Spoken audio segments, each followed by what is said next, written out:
The White House is taking a victory lap over gas prices and taking credit for tackling Putin's price hike. But many Americans aren't celebrating with them because wallets are still feeling the strain.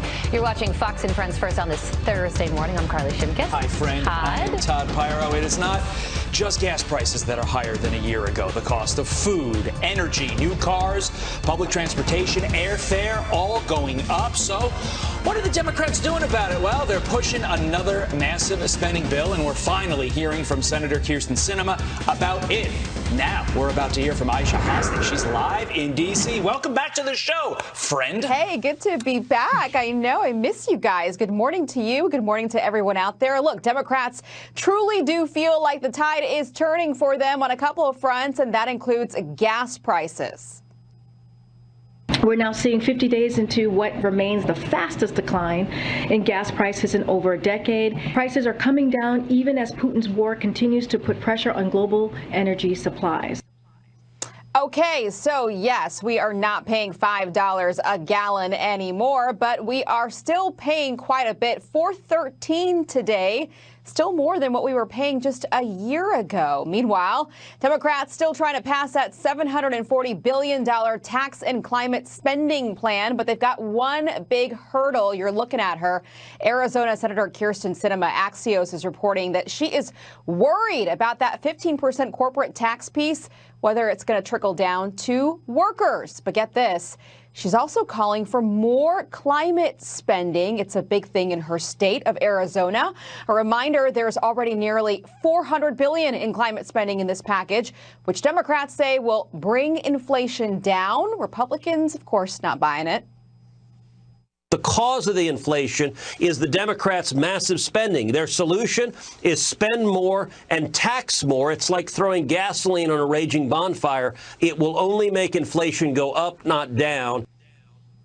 Some Republicans out there do still have hopes and feel like Sinema will tank this bill. We'll just have to wait and see. Todd, Carly? Aisha Hasni kicking us off. Aisha, thank you. Here's Tucker Carlson's response to that Democrat spending plan.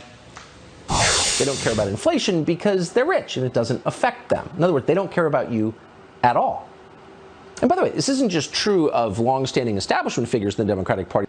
It's everywhere. It's endemic. It's in the fabric of the party itself. Even people who want to join the club repeat the same lines. It's the entire Democratic Party. The Democratic Party has run out of gas. The Democratic Party at this point is a cartel that exists only to perpetuate itself and the elderly mediocrities who run and benefit from it. We'll be talking a lot more about all of this with former White House Director of Strategic Communications, Mercedes Schlapp.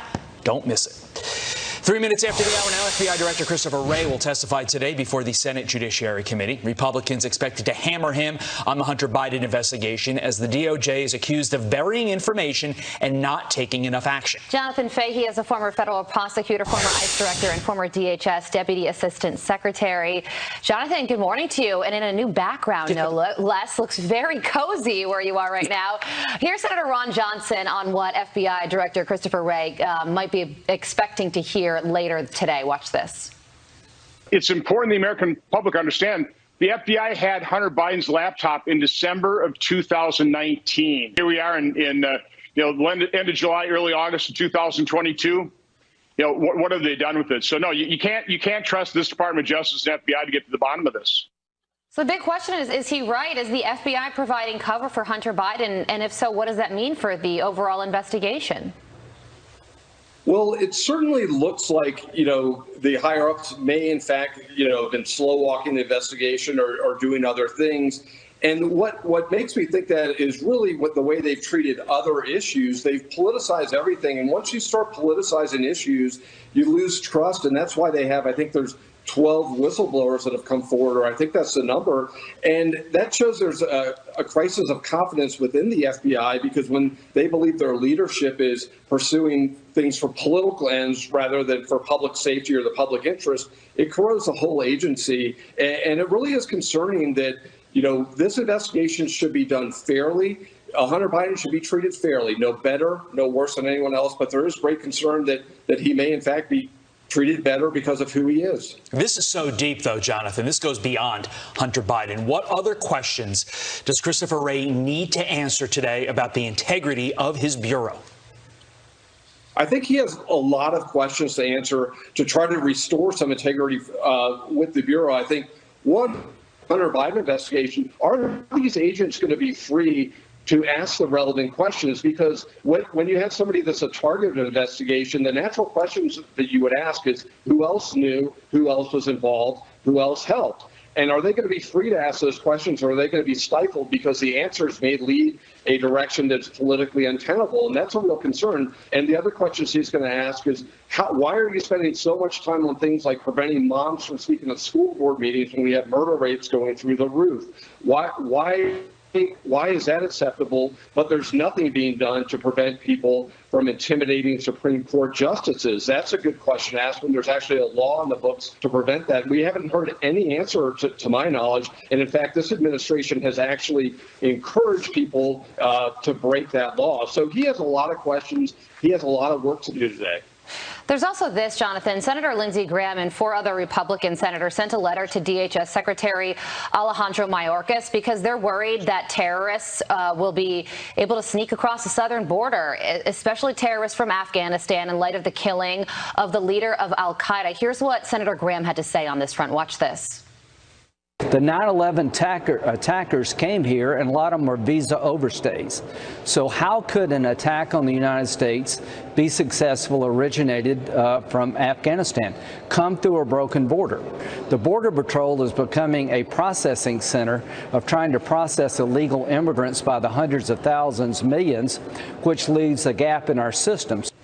So far, 56 people on the terror watch list have tried to cross through our southern border. How worried should we be about this? We should be very worried. And, you talk about sneaking across our southern border. They actually don't have to sneak across. They could just present themselves to the Border Patrol, claim asylum. Our Border Patrol we'll have to give them, because of this administration's policy, we'll even give them a free phone when they get here. It's really incredible that this administration is willing to put the American safety at risk in order to advance their open borders agenda. There's 56 people that have gone through on their terrorist watch list. But the real question is, I think the number of gotaways, people that have crossed the border that we know of, but we don't know who they are, is 600,000 or so in the last year. So if you don't present yourself to Border Patrol, it's very easy just to actually, when you say sneak across, or if you're not on the terrorist watch list, which probably a lot of terrorists actually aren't on the terrorist watch list, they could get right through. It is really astonishing. It's disgraceful that they know this is a vulnerability, and if something bad happens, this is entirely preventable, and they're not willing to lift a finger to help the American people, to put American public safety ahead of their open borders agenda. It's absolutely astonishing. In the same vein, you want to talk about, quote unquote, something bad happening. Listen to this. A 12-year-old in Alabama being hailed a hero after gnawing through restraints and leading police to her captor. Police finding 2 bodies at the scene. That suspect, an illegal migrant who was already deported once before. Jonathan, how many more stories like this have to happen before this administration does something about the border? Yeah, that's a great question. How many need that? We know more of these will happen. I don't know what the number is, if there is a critical mass. But this is really astonishing because this is somebody that was deported. And we know when people have been deported, well, I don't know when he was deported either under this administration or under previous administrations. Usually people deported are people that have been convicted of or have committed crimes or had other public safety issues. So this was somebody that we already know as a government that was unsafe. And once somebody's deported, they should never be able to get back in. So this is entirely preventable. And, the media and the administration will do everything they can to disguise the illegal alien history of this person. He'll be forever known in media lore as something like Alabama Man or something else because they do everything they can to try to cover for this. But this story is not, it's a unique story. It's a horrible story. And what makes it even worse is and even more horrible is it's probably preventable. And we know right now there are people living in this country that will die or have horrible crimes committed against them by people that our government deported and didn't do a thing to prevent from coming back in. And again, it's such a disgrace this administration really needs to put the politics aside and put the American public's safety first. But sadly, it doesn't seem like they're even at all willing to do so. They need to think about if this was their child that had to live that hard. Yeah. Jonathan Fahey, thank you very much for your time and insight. Appreciate it, sir. Really tough story here. Oh, so sad. Shock on Capitol Hill following the deaths of Indiana Congresswoman Jackie Walorski and 2 of her staffers in a head-on car crash. Yeah, Ashley Strohmeyer is here to tell us how they are being remembered this morning. Jackie, good morning. Ashley, good morning. Hi, guys. How are you? Yeah, the 58-year-old Republican representative was killed Wednesday when another car hit hers head-on. Now, this happened around 12:30 Wednesday in Elkhart County, Indiana, when a driver reportedly veered into Walorski's lane. 27-year-old Zachary Potts and 28-year-old Emma Thompson were both aides of Walorski and were also killed in that crash. Now, the sole driver of the other vehicle, 56-year-old Edith Schmucker, was pronounced dead at the scene. Tributes from both parties poured in following that tragic news. Congressman Mike Braun paid tribute to his friend on the Senate floor. Listen. I get the tragic news that my good friend, Jackie Walorski, tragically killed in a car accident. It's like the ultimate gut punch.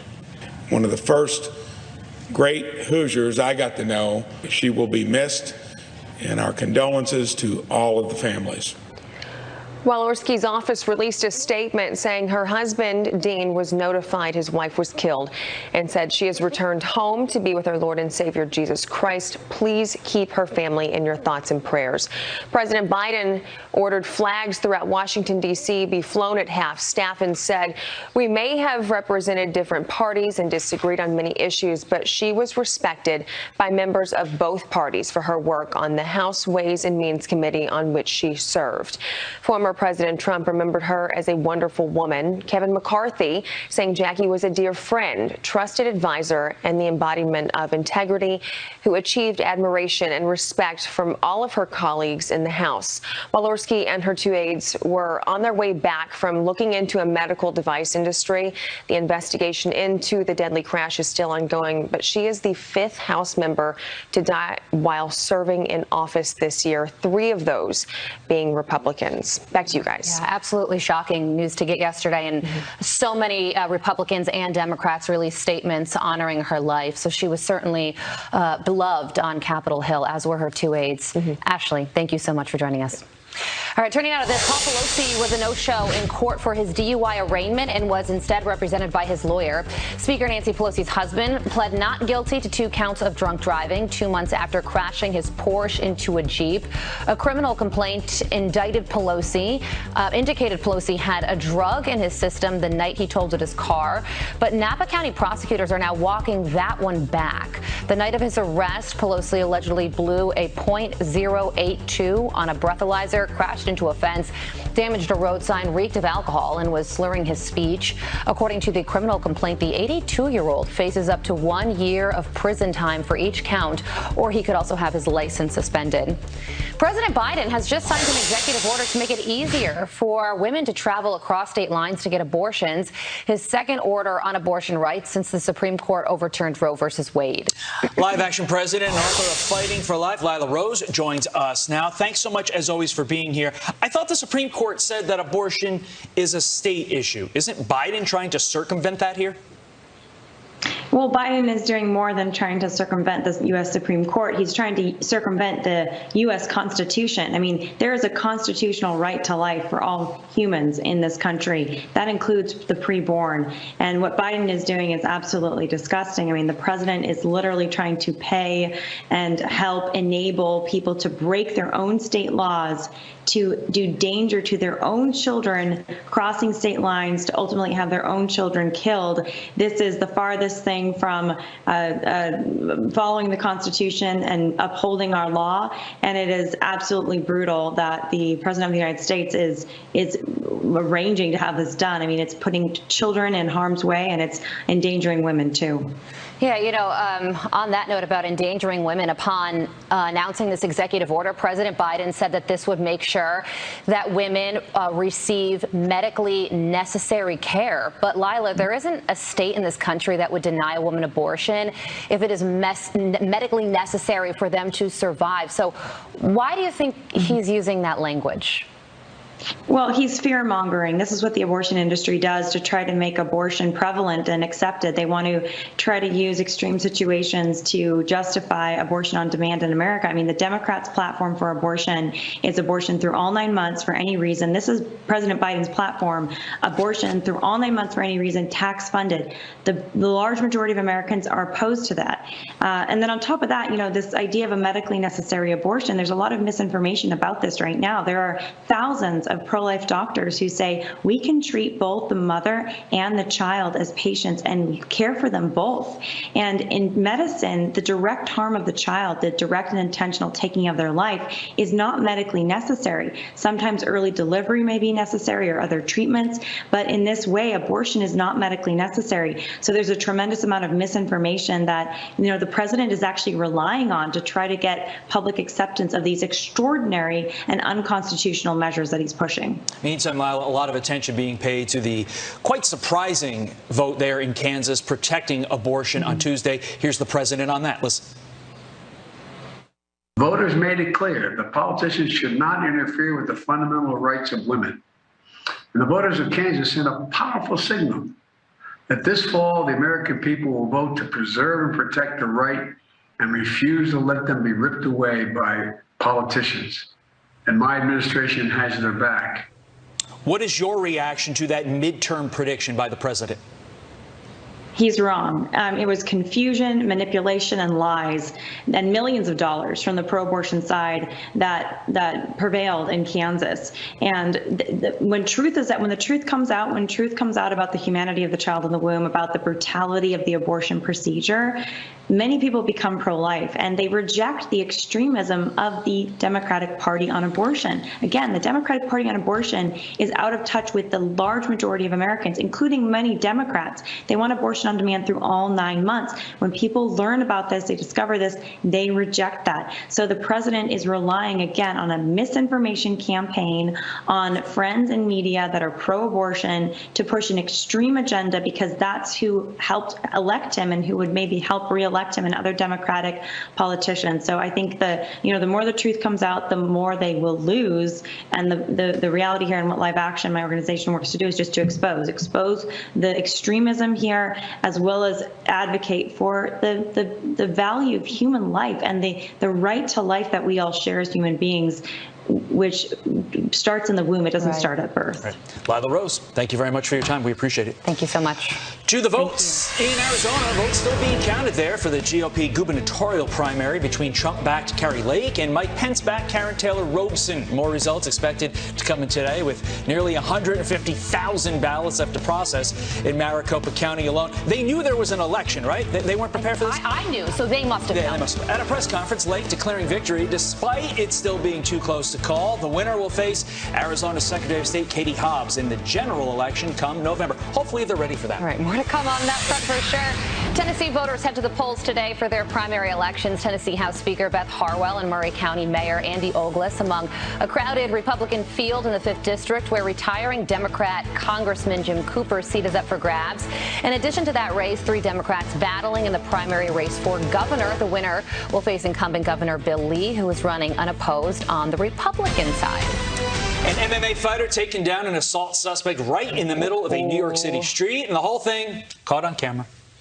And how about this? 10 criminals account for 500 arrests in New York City over the last 2 years, and at least 6 of those people are now free on the city streets. This according to a frustrated Mayor Eric Adams, who slammed the state's bail reform law yesterday. Adams didn't say who those criminals are, though, but Progressive Manhattan DA Alvin Braggs is pushing back on the mayor. I am, proud of what we're doing at the Manhattan DA's office. Is there more work to be done? Of course, but we're doing that work every day, and I think we're seeing in Manhattan, the indicators pointing in the right direction.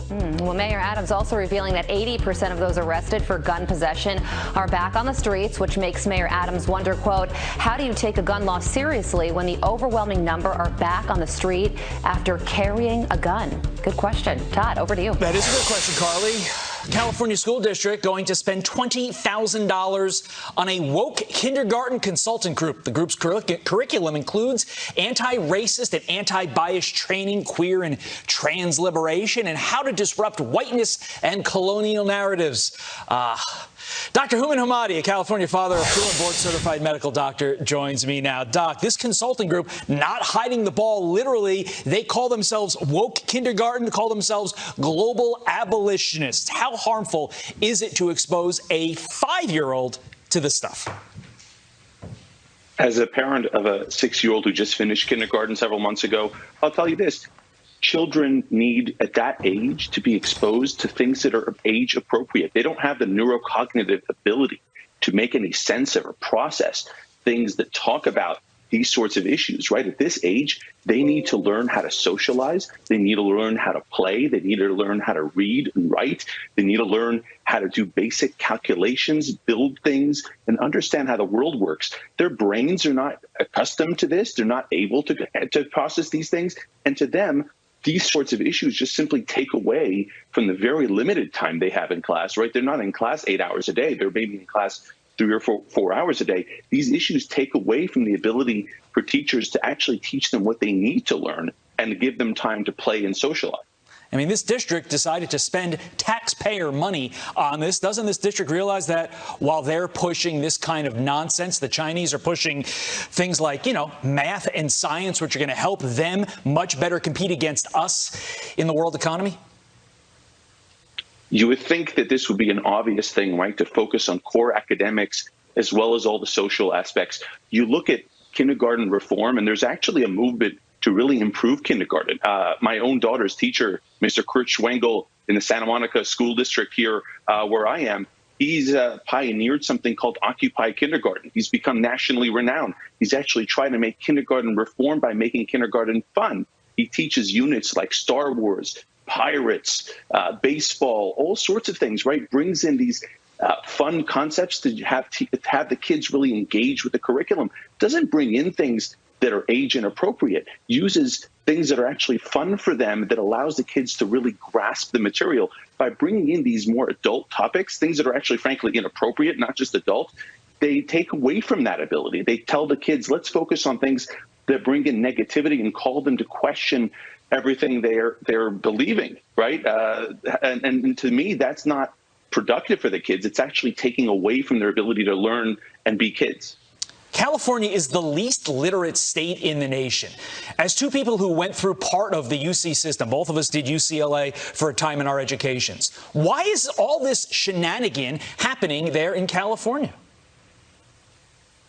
California, like the current political atmosphere of California, is that they believe wholeheartedly that they're somehow at the crux of change. That California is leading the way to changing every aspect of society, education included, right? They want to start with children and get them when they're young. The problem is that this is not necessarily the positive type of change that we need. Like I talked about before, yes, education can be improved, but this is not the way to do it. The way to do it is by getting students to engage. And if you look at California's public school district enrollment numbers, they're plummeting. The state has lost hundreds of thousands of students. And these are not kids who are going into private school. Right. These are kids who are dropping out of education altogether.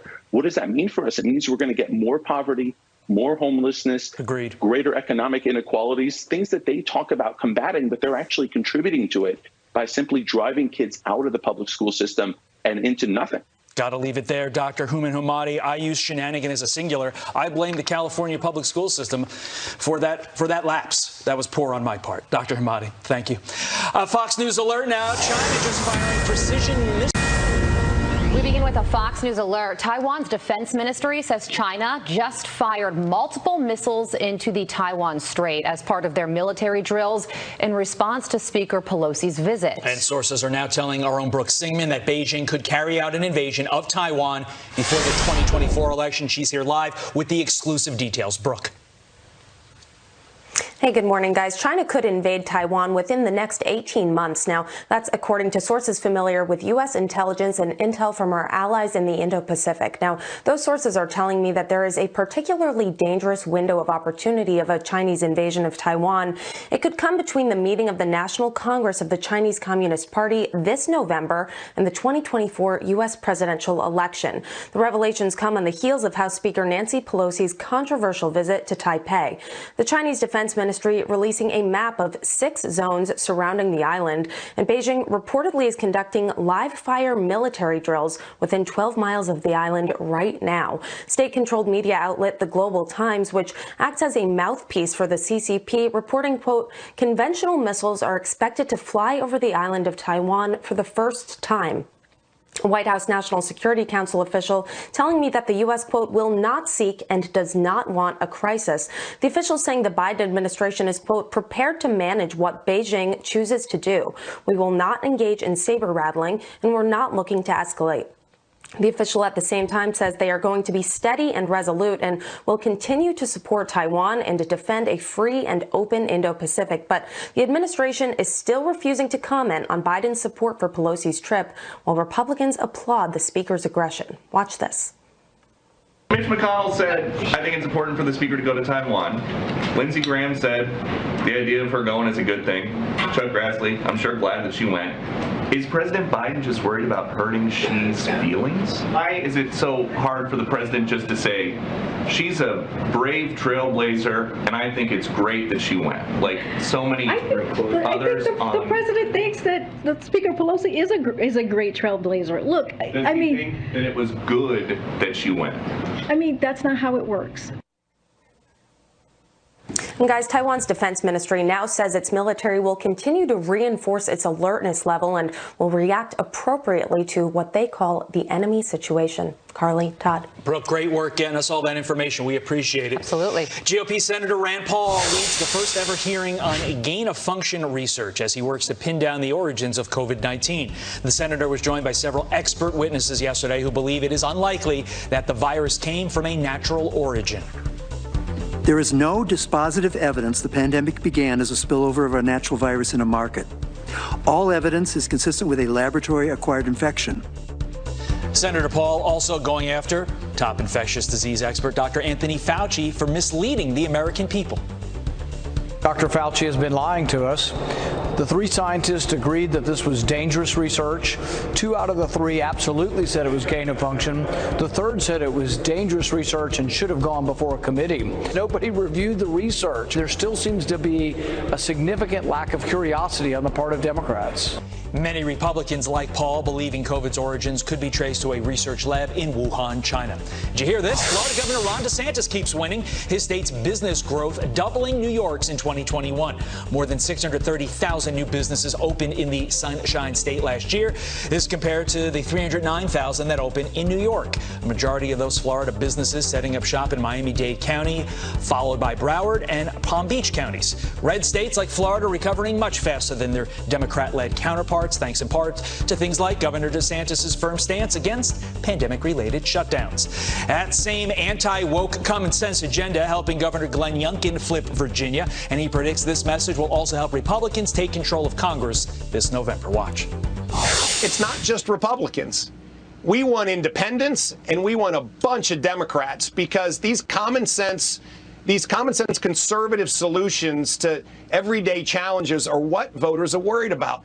You know, the left liberal progressives want to tell everybody that they should worry about things that don't impact their lives. The reality is inflation, school, jobs, crime, and oh, by the way, a government that's been telling them what to do all the time as opposed to working for them. This is what voters want. So stay focused on those key kitchen table issues, deliver solutions, and we're going to win across the country just like we did last year in Virginia. And happening right now in battleground Pennsylvania, more than 8,300 Democrats in the western